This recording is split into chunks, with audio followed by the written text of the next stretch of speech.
All right, Monday. It's a definite blue Monday, this one. Everton are back to being rubbish, and I'm joined by Matt Jones.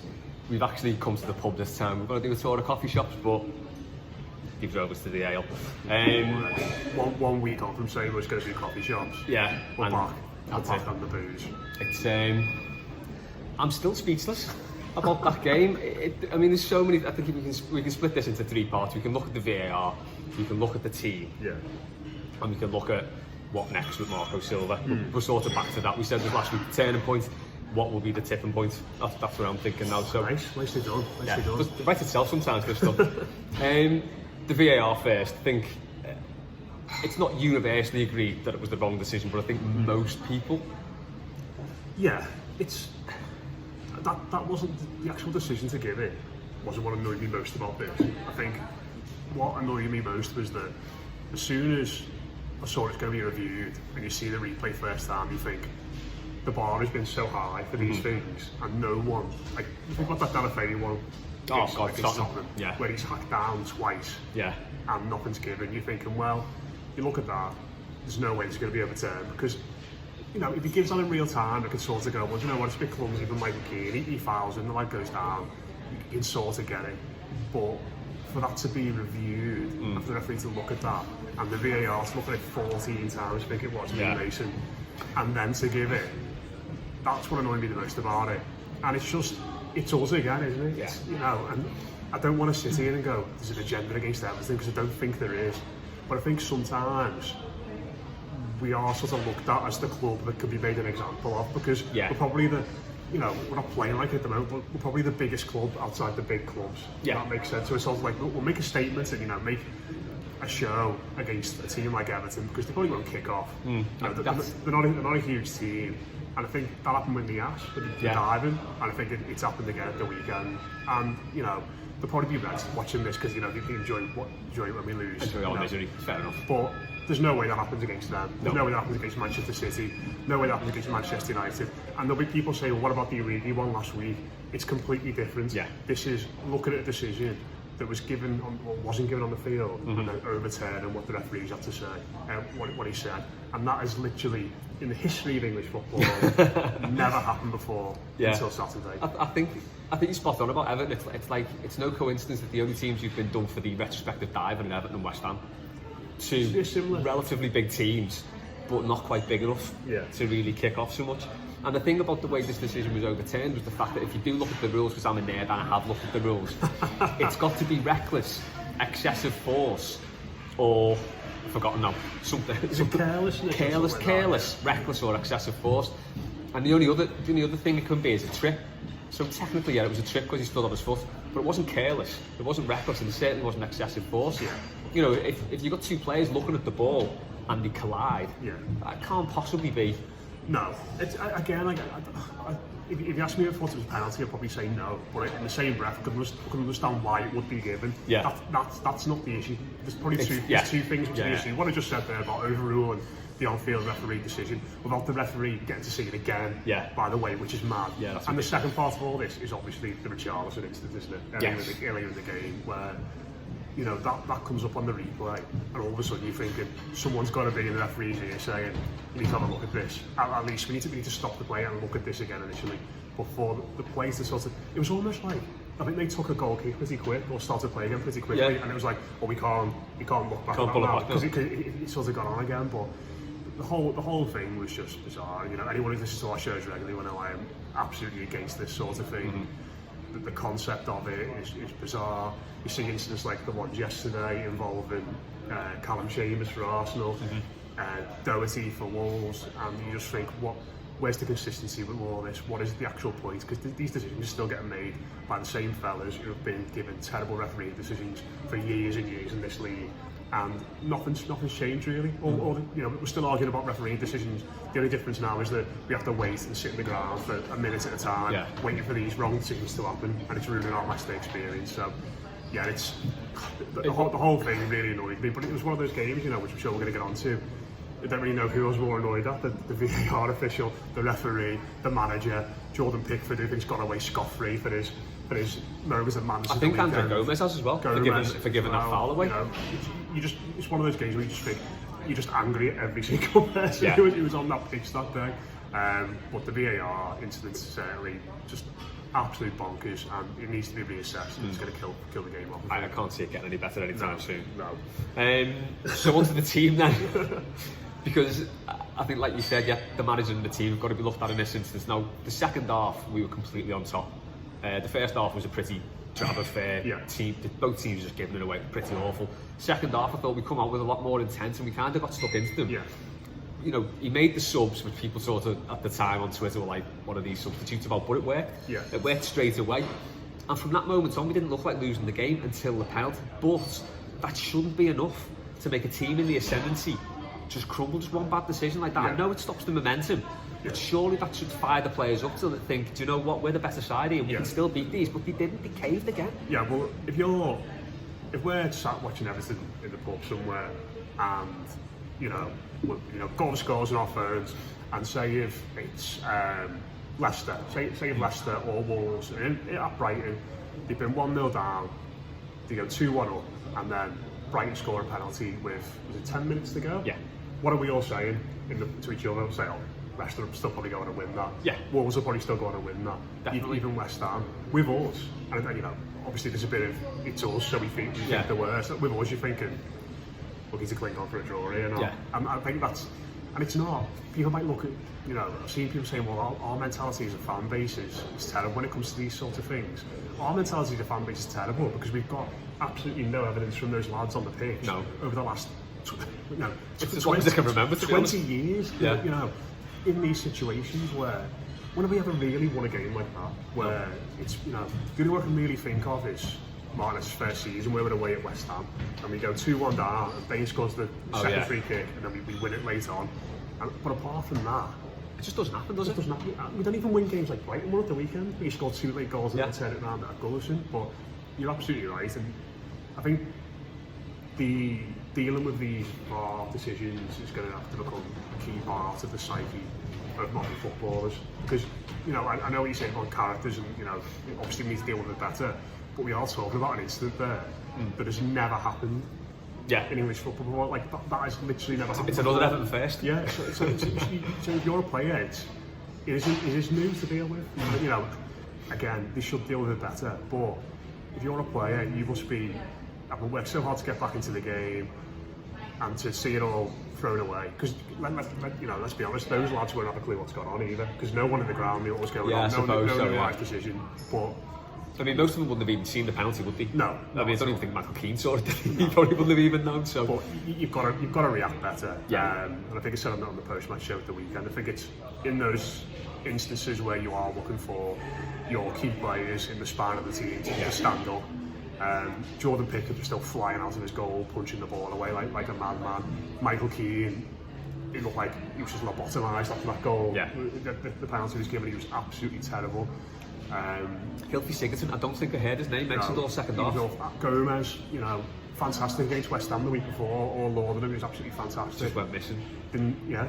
Just completely went out the game. Tom Davis was our best midfielder coming forward to the weekend. Well, our 2 best players were probably Holgate and Davis. But it's just the inevitability of it all. And like I said, I think people criticise us being negative and say, Everton needs to change the mindset. But until we see things on the pitch to make us change our mindset, then it's always going to be like that. And that's ultimately down to those players on the pitch. You just knew it, you could sense it, couldn't you? We were never winning that game. As soon as that penalty was scored, there's no way we were winning that game. And that's it, isn't it? It's having that ability to reset, put out your mind and then go again. We just don't do that at all, do we? As fans, we can't do anything about it. If the team gets pegged back like that, there's nothing we can do about it.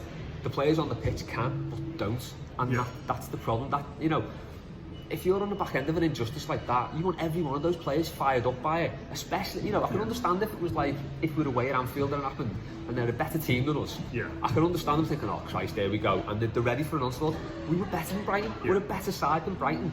So when that happens, that should think, what we're better than these, we can just have it. And just go for it again. And we should have, even at that point, if you say, do you know what, a draw's all right here. We had lads on the pitch there. We should have been able to see Elton get a draw. Oh God, yeah. 4 central midfielders on the pitch. We had Delph came on. What did he do? Did he get his foot on the ball once? Did he win any tackles? Well, if you look at those substitutions were actually spot on, really. So I think that you can let the manager off with that one, because he showed up the midfield. We got the goal straight away to go 2-1 up, and then that team should have seen it out. Yeah. As you say, even when we got pegged back, to see how to draw is better than getting beat, and they still couldn't do that. You look at I think we said this last week, but we should say, what's the point of bringing Fabian Delph in? It's for those. I'm not just having a go at Delph here, because there were people on the pitch who were more than culpable. But you're thinking, where's that experience there? Where's the leadership and all that sort of thing? And it was just totally absent. And on another day, we could be sitting here saying, Everton came back for the first time with the Marco Silva. Those players played for him. Got his substitutions absolutely right, with Dominic Calvert-Lewin scoring the goal. Yeah. And we came away from it 2-1. The VAR obviously goes against us. Terrible decision, but you've got to react better than that. And I don't necessarily think it was players throwing in the towel or not playing for the manager or giving up. I think heads just went. Yeah. Heads just went all over the pitch. And if we're being brutally honest, that's why a lot of these players are at Everton. Yeah. That's why Andre Gomes is at Everton and not at Barcelona. That's why Michael Keane's playing for Everton and not playing for a Manchester United or a Tottenham or Chelsea, or if we were linked to them as well. That's why someone like Gylfi Sigurdsson isn't a top side either, because these players, while they might be flashy and they can have good moments, when it comes to a battle, when it comes to these tough moments away from home, most of them just shirk and don't stick the neck out, don't show enough for the ball, don't battle hard enough, and it results in results like this ultimately. Does that ultimately come from the manager? Should the manager be able to get these players into that mindset? I think it's. I know it's hard. I know it's tricky to call, because you think, well, this is what these players are like. But like Max Newman on Twitter said, if Mourinho's manager, that pen doesn't get given. I would tend to agree with that. Would you want to see? But would you in regards to that, if Mourinho was the manager, he does kick off, doesn't he? Yeah. And do you want to see Marco Silva on the club website today saying it's an absolute disgrace what's going on? Do you want to see, Luca Dini, full captain? Do you want to see Michael Keane saying it's a piss take? Or do we just be nice Everton and just sort of accept it? That's what we need to see, isn't it? Yeah. That is definitely what we need to see. I remember me and you after the Manchester United game last season, where we got a penalty given against us, Martial died, a Rodriguez against leg, and we said then, I think we'd had a few bad decisions go for us then. We sort of said, well, do the club want to come out and actually say something and make this aware? And I think we both sort of settled on, well, yeah, it would be nice if we made something of it, or a bit more of it than we have been doing. Yeah. But we didn't. We never. No, we didn't. We just need to be nice and little Everton, and people reference that in regards to the players being a bit soft. But why hasn't someone come out this week and said it's an absolute embarrassment? It's bizarre, isn't it? I mean, the worst you're going to get off the FAs are fine. Yeah. And Marco Silva, I heard an interview on the radio after the game, and he sounded broken, which is understandable, because you think, do you know what, that decision could really cost me my job. Yeah. I mean, it still hasn't, but it's like he's always going to be now one game away from getting volleyed. And he sounded desperate, but he didn't go as far as to say, like, really rip the FA for it. Yeah. He should have really come out and just let fly. And if the club's got a problem with that, then we need to speak to the club about it and say, this sort of thing can cost jobs. I think probably in that moment, he's probably more pissed off with the players, isn't he? Yeah. Because you will be actually. Yeah. I think his mindset immediately after the game will be, oh my God, I can't believe those lads. I've let that slip. And he's culpable as well ultimately. He set the tactics up, and they were a rabble later on. But he's probably thinking, you've let me down there. Yeah. You've massively let me down there. But maybe on reflection, it would have been nice to see. I mean, it might happen tonight or ahead of the game on Tuesday. But it would be nice to see someone from the club say, why are we always the butt of the joke in regards to always us? Why is Umani Ash the first player to ever get that? Yeah. But banned for diving. Yeah. Why are we the first team to have a VAR decision overturned for the penalty? It's when these things happen to us so much, it's not just a coincidence, is it? I can't be. I mean, they've referenced the Man City game, haven't they? The Bournemouth instance, where David Silva gets his foot stood on. That's completely different. The fellow lunges for a tackle there, so they're using precedents from other games to punish us. It's like, how does that work? When I say, it's always us. It is always us. And we all said this at the start of the season. The first team to get properly screwed over by VAR will be the Toffees. I did expect it to be at Anfield, if I'm honest. But there was an air of inevitability, wasn't there? Yeah. On Twitter, Matt African Sunset 73 has said, People are looking for excuses for him now. This is Silva. You should have gone after Burnley, and I seriously question the existence of genuine ambition at this club. It's time to remove NSNO because it means nothing to far too many people. And he also said after that, don't mix ambition with spending money, which I think is a fair point actually. Yeah. Because Mashiri, you can't fault him. He spent a lot of money, but you look at how things have gone, and is the ambition there to get the best manager in? He seems to have this thing with Marco Silva, and I don't know if he's the best manager about. He's not the best manager about. But well, who'd come to us? Well, I don't know. I mean, people talk about Jose Mourinho, and Max Doom there said Jose Mourinho. Why would he come to Everton? I think if you throw enough money at him. But again, that's sort of. I know it's flashing money, but he's the best manager out there at the minute. And if you've got real ambition, you've got to try for that. You've got to try and get the best manager. If he says no, he says no, and you could understand why he would. Yeah. But I'm just not convinced that the club are making noises. I think there's obviously clear thinking than ambition.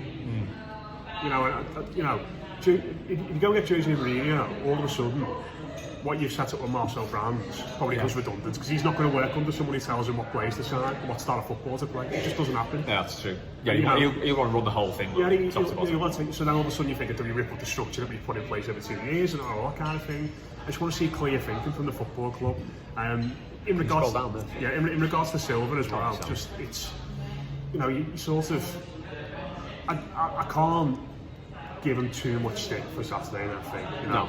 There's been things that have happened this season which he's totally culpable for, and the reason why he's always 1 defeat away from having a chat about his job going is entirely his fault.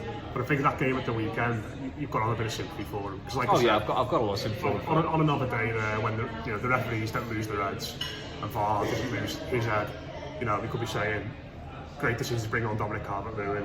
He's on 5 goals from 5 games. We've finally come back from a game down. We've battled back to win, etc., etc. To be honest, there's no guarantee we would have held on anyway, because we are Everton in that sense. But I can't look at that game and say that is on you. No, I fully put that on the players at the weekend, because I think even though people, as I said, people were sort of saying what are these substitutions about, I think they were the right substitutions to make. Yeah. He showed up in midfield. We got the goal when Calvert-Lewin came on. He did his bit. Yeah. The team didn't. Matty N at Matty Blagger said, time for Silva to go. He cannot manage in game. So it's contradictory what I just said, but I suppose we think of.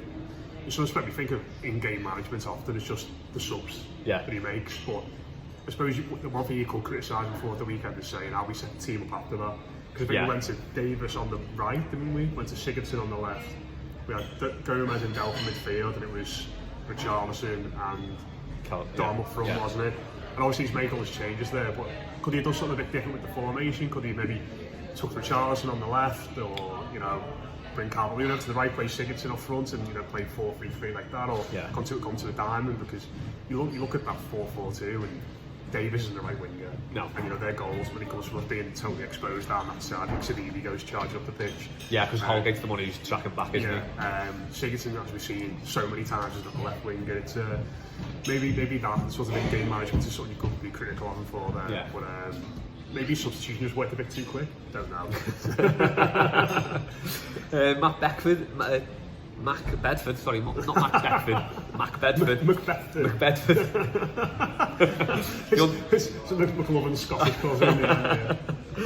No idea where we go from here. I don't think anyone at the top has either, which is worrying, which seems fair enough. Yeah. Another one from Mr. KJ Banks, Southall, from memory being the first keeper getting done for holding the ball for over 6 seconds. And he has being the first to get banned for diving. First penalty overruled for VAR. Are Everton English football's guinea pigs? First, historic first. It is. You need to put that on a big board, the first, don't you? Definitely. Do you remember Southall being the first? Yeah. Player to get done. Just try to realise how to work a Mac. I can't work a Mac. Use 2 fingers, mate. I'm pure PC. There you go. There you go. Good technique, that. Shane Butler has asked. Shane, you really have got a name like a bot there. I know you're not, mate, but Shane BU 78891773. How realistic? Can't be that many at Shane BU. There can't be, can there? Sure, there must be. 7 million of them. How did you get that name? Tell us. Shane just deleted the account and restarted it loads of times. How many times have you been banned on Twitter, shit?